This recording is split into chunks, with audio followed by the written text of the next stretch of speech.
sure. I got a couple. They're not they're horrendous, huge fires, but I think they're kind of amusing. One has nothing to do with me at all, but just something that I observed after hours, and it involves some visiting jumpers from Cave Junction, and what I saw was the back half of the story. And then I was about 10 years ago at a little NSA mini reunion, and I heard one of these guys telling the front half of the story. So you can figure out, I'll tell the story from the beginning, and you can figure out where what happened. But these two guys, I don't know if you're familiar with the Redmond area, but Bend is about 15 miles south of Redmond. So, and after work, they decided they wanted to go to Bend and have a few drinks. So they hitchhiked up there, and I'm sure had a few or more, got to be late, and so they were hitchhiking back, and nobody'd pick them up.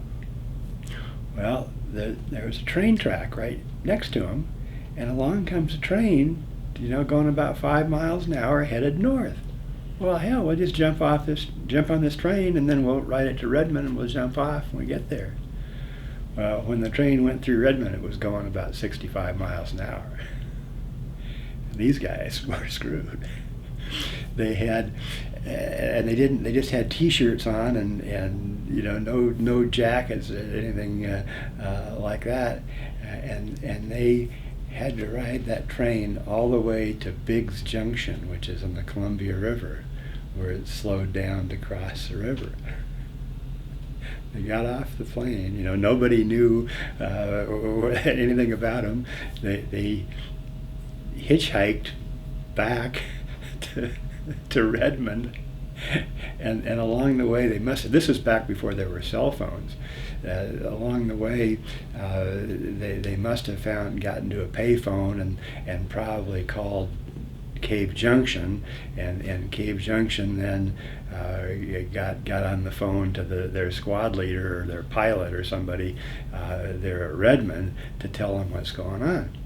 Okay, so now we're in Redmond, and I happen to be out by the fire warehouse, which, are you familiar with the jump base at Redmond? Okay, you know where the warehouse is, and you know where the paraloft is. I don't know what I was doing, because I was on the west side of the warehouse for some reason, but I was over there, and I see the Cave DC-3. It taxis out to leave, and all the guys had gotten on the plane, and it taxis out to leave, and it pulls over by the sagebrush. The door opens, these two guys jump in, the door closes, and the plane takes off. So for 20 years, 30 years, whatever, I never knew what happened, and then I heard and I didn't ever get a chance to talk to this guy at Portland. I still don't know, who it was, or so that that may end up at least being submitted sometime to the magazine. So it's just it is. It's not usually big, horrible fires. It's dumb little stuff like that that's most, I find most amusing.